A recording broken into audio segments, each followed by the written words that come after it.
पाठ्यक्रम में मैंने पहला पार्ट आपको पाषाण काल पढ़ाया, दूसरा पार्ट मैंने आपको सभ्यता पढ़ाया, तीसरा मैंने कालखंड ऋग्वैदिक इतिहास पढ़ाया, चौथे कालखंड में मैंने मौर्य साम्राज्य पढ़ाया, पांचवें कालखंड में मैंने गुप्त साम्राज्य पढ़ाया। अब छठे कालखंड में मैंने क्या पढ़ा रहा हूँ? सम्राट हर्षवर्धन। इतिहास हमारा ईसा में चल रहा है, अब ईसा में चल रहा है, ईसवी में ईसा पूर्व की कहानी निकल चुकी है। अब यहाँ पर शक हूण भी हार गए और जो गुप्त थे वो भी हार गए। गुप्त एक अंतिम साम्राज्य था जिस समय भारत में पूरा साम्राज्य एक पूरी शक्ति के रूप में, मतलब एक यूनिट के रूप में था। ये छठी शताब्दी के बाद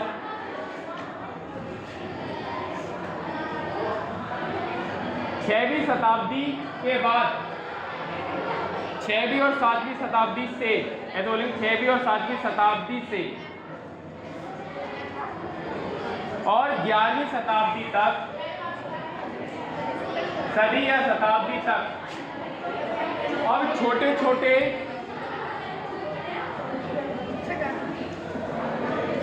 एवं स्वतंत्र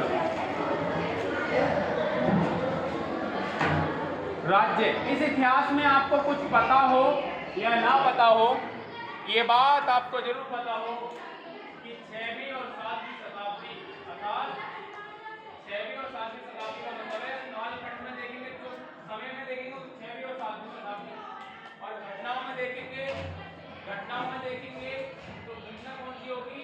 घटना ये होगी कि बड़ी बड़ी शक्तियां टूट गई हैं। सबसे बड़ी शक्ति गुप्त शक्ति टूट गई है। घटना से बताएंगे तो गुप्त शक्ति टूट चुकी है। इससे पहले ही बड़ी शक्ति हुई थी मौर्य शक्ति, वो भी एक बड़ी शक्ति थी, पूरे भारत में राज्य था। उसके किसी राजा का नाम बताओ मौर्य शक्ति? अशोक, चंद्रगुप्त। किसी युद्ध का नाम बताओ? कलिंग युद्ध। उससे पहले वैदिक सभ्यता में जनपद, महाजनपद, रसमय, यज्ञ, 16 महाजनपद, अवंती, मगध, याद आ रहा है? और उससे पहले जब बताओ सिंधु घाटी सभ्यता के बताएंगे, पर लेकिन उसकी हैंड राइटिंग अभी तक किसी को समझ में नहीं आई। घटनाओं में बताएंगे तो यहाँ बताएंगे बड़ी शक्ति जैसी टूटी,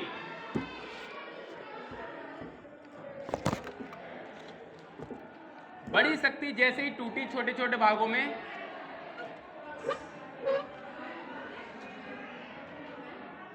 बड़ी शक्ति अंतिम कौन थी? गुप्त। किसने तोड़ने में हाथ निभाए? शक, हूण, आपसी फूट।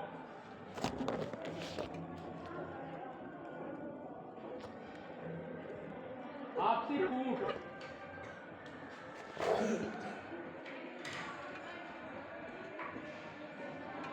अयोग्य शासक,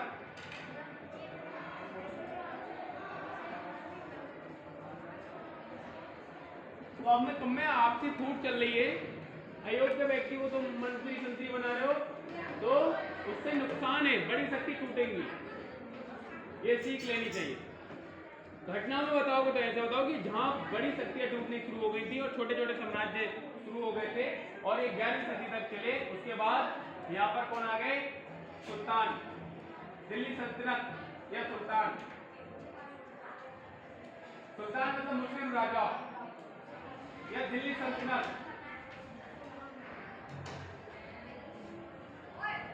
उसके बाद दिल्ली सल्तनत आएगा मुगल, ये 8th में आएगा, सॉरी 7th में, ये भी 7th में आएगा, ये भी 7th में आएगा। उसके बाद आएगी अंग्रेज, ये 8th में आएगा।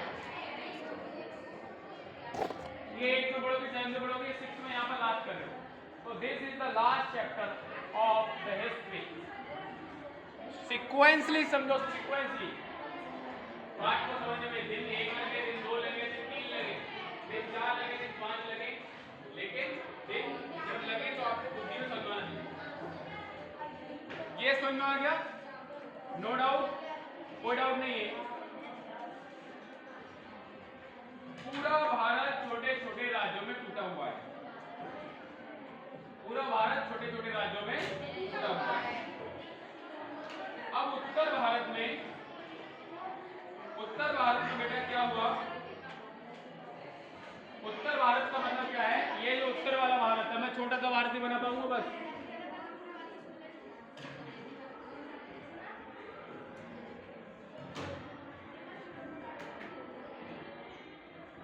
यहाँ पर उत्तर भारत में यहाँ हरियाणा दिख रहा है, हरियाणा एचआर मतलब हरियाणा, जो आज हरियाणा है, ठीक है। उन्होंने अब यहाँ पर एक व्यक्ति ने अपना शासन स्थापित किया। यहाँ पर एक जगह थी थानेश्वर, क्या जगह थी? थानेश्वर, थानेश्वर।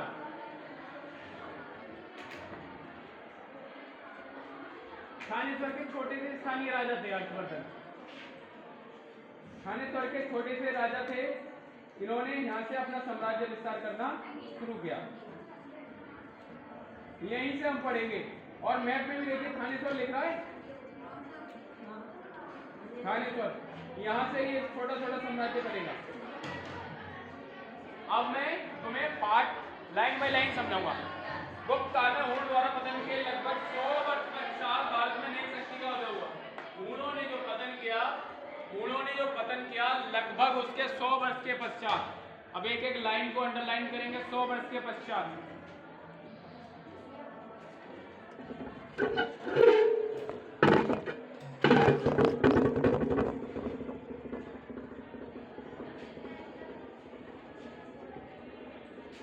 हुण आक्रमण के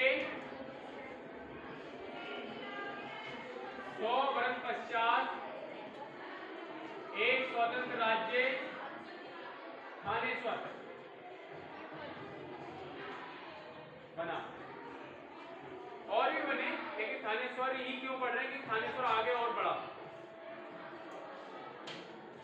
नई शक्ति का उदय हुआ। ये वंश उत्तर भारत के थानेश्वर में था। ये बर्धन वंश के रूप में प्रसिद्ध था। इनका वंश कौन सा था? बर्धन वंश।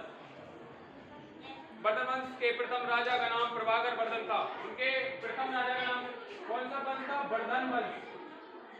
बर्धन वंश था। उनके राजा का नाम क्या था प्यारे बच्चों?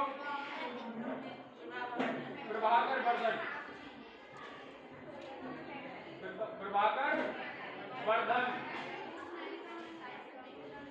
ओके, प्रभाकर बर्धन था। अब प्रभाकर बर्धन उनके पहले राजा का नाम था।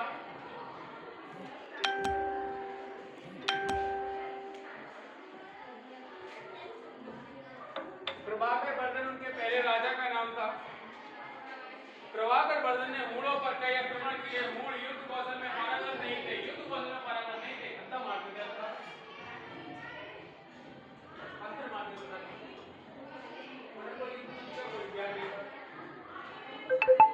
मतलब युद्ध कौशल नहीं था। वे क्रूर तथा घातक नेता प्रभाकर बर्धन ने प्रहारों को नहीं झेल पाए। प्रभाकर ने उत्तर पश्चिम भारत में हुणों को बाहर निकाल दिया। इस प्रकार हुण नई दिशा की ओर बढ़ गए। उत्तर भारत में बर्धन वंश के अधिकार में आ गया। बर्धन के साथ प्रतापी राजा और महत्वपूर्ण राजा हर्षवर्धन हुए। प्रतापी राजा, प्रतापी राजा, प्रतापी तथा महत्वपूर्ण राजा, राजा प्रतापी तथा महत्वपूर्ण राजा हर्षवर्धन। मतलब प्रभाकर बर्धन के बाद हर्षवर्धन।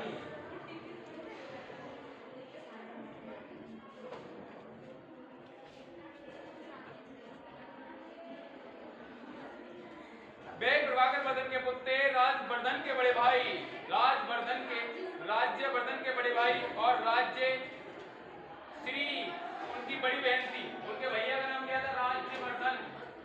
और उनकी बहन का क्या नाम था? उनकी बहन का नाम था मेरे बच्चों श्री, राज्यश्री। और राज्यवर्धन उनके भैया का क्या नाम था? राज्यवर्धन। और देखो बेटा, देखिए तीन व्यक्ति हैं, 1 2 3। इधर राज्यवर्धन, राज्यवर्धन और बहन राज्यश्री, और पूरा खेल इनके बहन और भाई के ऊपर ये देखिएगा, राज्यश्री, और इनका नाम है हर्षवर्धन। ये देखिए बाद में हर्षवर्धन ने अपनी राजधानी थानेश्वर आंवला, आंवला सुना है? आंवला, अंबाला, जो बाद में उत्तर प्रदेश के कन्नौज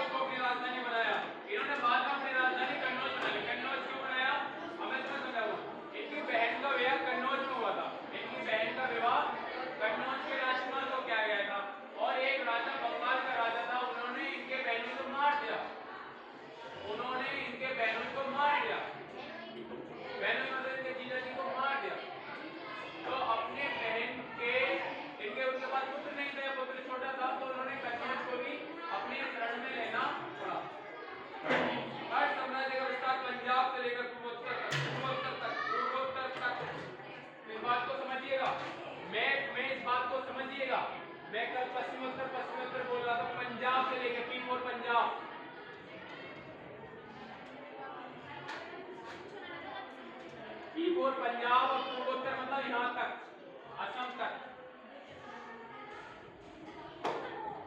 ये यहाँ तक। पूर्वोत्तर मतलब बिहार और पश्चिम बंगाल, सॉरी बिहार और असम, बिहार असम तक। लड़के शांतिपूर्वक क्लास में, यहाँ तक इनका साम्राज्य था। इसमें मध्य प्रदेश गुजरात तक का क्षेत्र भी शामिल था। और यहाँ कुछ मध्य प्रदेश तथा गुजरात, मध्य प्रदेश यहाँ पर है M4 MP तथा गुजरात, गुजरात तो सब जानते ही हैं, कुछ गुजरात का क्षेत्र भी था गुजरात। तो क्लियर है भैया, पंजाब, गुजरात, मध्य प्रदेश, बिहार, असम, यहाँ तक इनके राज्य शामिल। हर्षवर्धन स्वयं एक विद्वान थे, बहुत बड़े विद्वान थे।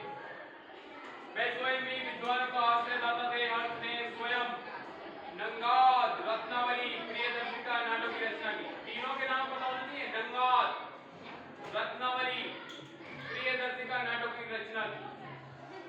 बहुत बड़े एक विद्वान थे।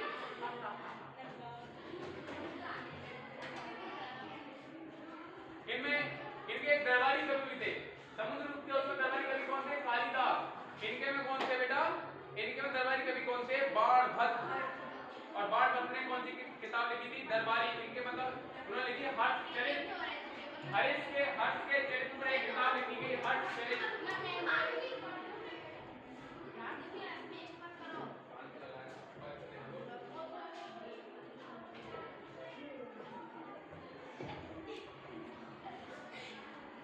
हर्षचरित किताब किसने लिखी? बाणभट्ट जी ने। उन्होंने पूरे इनके खानदान, पूरे वंश का वर्णन उसमें किया। हर चीज में हर्ष के शासनकाल की घटनाओं तथा उदारता, धर्म के प्रति लगाव का चित्रण किया गया है। उनकी उदारता का वर्णन किया गया है, उसमें उनकी उदारता तथा धर्म के प्रति लगाव तथा शासनकाल की घटनाएं। मेरी प्यारे बच्चों, इन तीनों चीजों को आप कैसे क्वेश्चन में लिखेंगे, कैसे अच्छे नंबर लेके आते हैं, कैसे एजुकेशन को अपने न्यूरल पाथ पे बैठाते हैं। एक किताब बनाओ,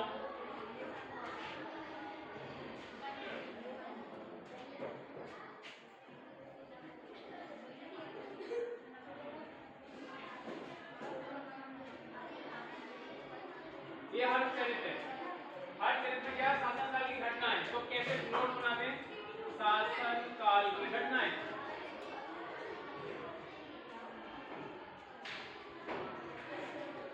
धर्म के प्रति लगाव, और एक क्या है? और क्या है? उदारता। ये आप ऐसी किताब भी जिसमें इसका नाम है हर्षचरित।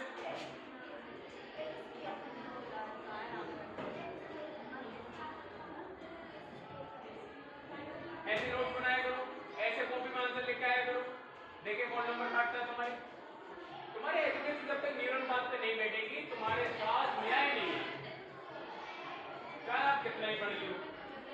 हर सब्जेक्ट पढ़ने का मतलब है कि बच्चा हर तरफ से बिल्कुल मतलब किसी भी आकार में उसे ढाल दो। कहानी बुरी थोड़ी लगती है, कहानी बुरी थोड़ी लग रही है। आगे सम्राट हर्षवर्धन ने अपनी बहन को उनके पति की मृत्यु के पश्चात सती होने से रोका था। मतलब इस समय हमारे समाज में क्या था?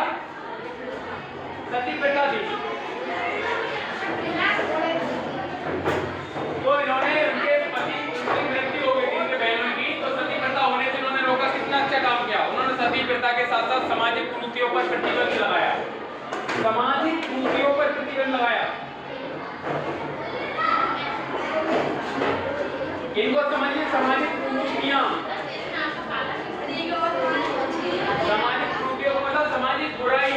अगर तुमसे इस समय कोई ये कह रहा है, तुमसे इस समय कोई ये कह रहा है कि ये व्यक्ति नीच है, ये व्यक्ति नीची जाति से, ये लड़की है, इसका दिमाग कम है, लड़कियों का दिमाग कम होता है, तो ये कुरीति है, ये सामाजिक बुराई है। ये क्या है? सामाजिक बुराई है। कोई कहता है ये अमीर है, ये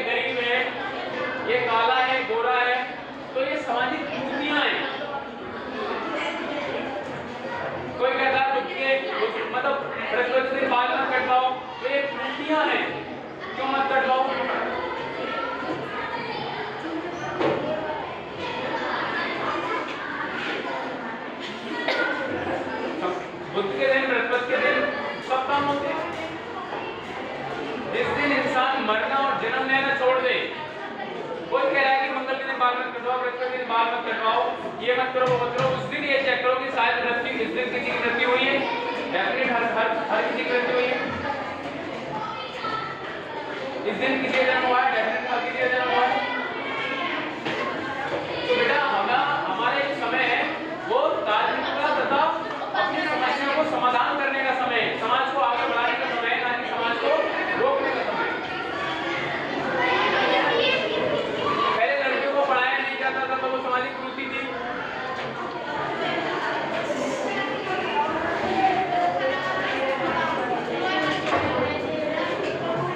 आगे देखिए, 5 वर्ष में एक बार इलाहाबाद में गंगा मेले में जाते थे और एवं जमकर दान पुण्य करते थे।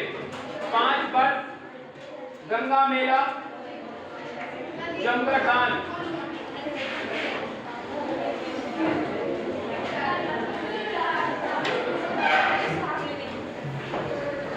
बात समझाई, गंगा मेला है कर रहे हर 5 वर्ष में गंगा में एक मेला और क्या होता था, दान पुण्य होता था।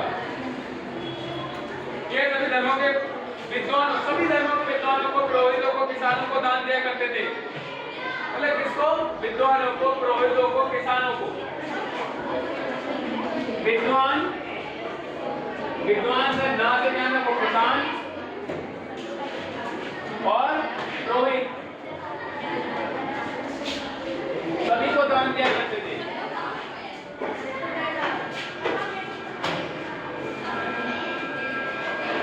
किसको दान दिया करते थे? किसको दान दिया करते थे? नहीं तो लिखा ही नहीं, लिखा है।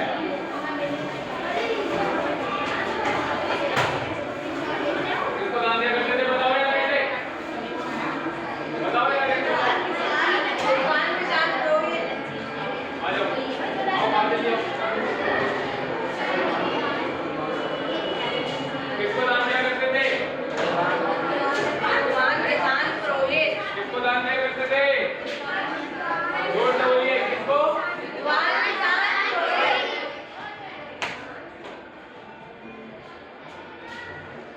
तीनों ध्यान रहेगा। काम में भी किसी को देख सकते हो अपना किताब चलिए।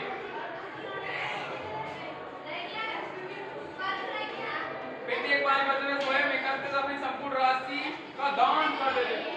संपूर्ण राशि, 5 साल की संपूर्ण राशि।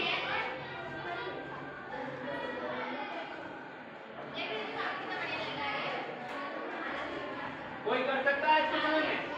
कोई नहीं कर सकता। 5 रुपये भी नहीं करते हुए दान मना होते।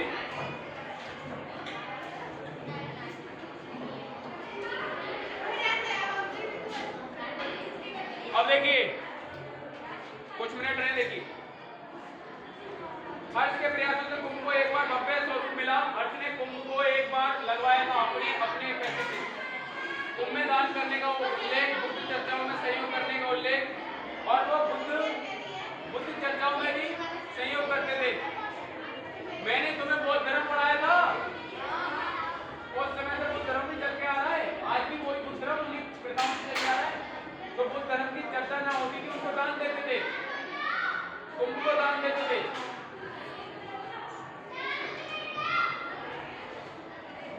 बौद्धिक चर्चाएं होती थी, बात आज लगे था।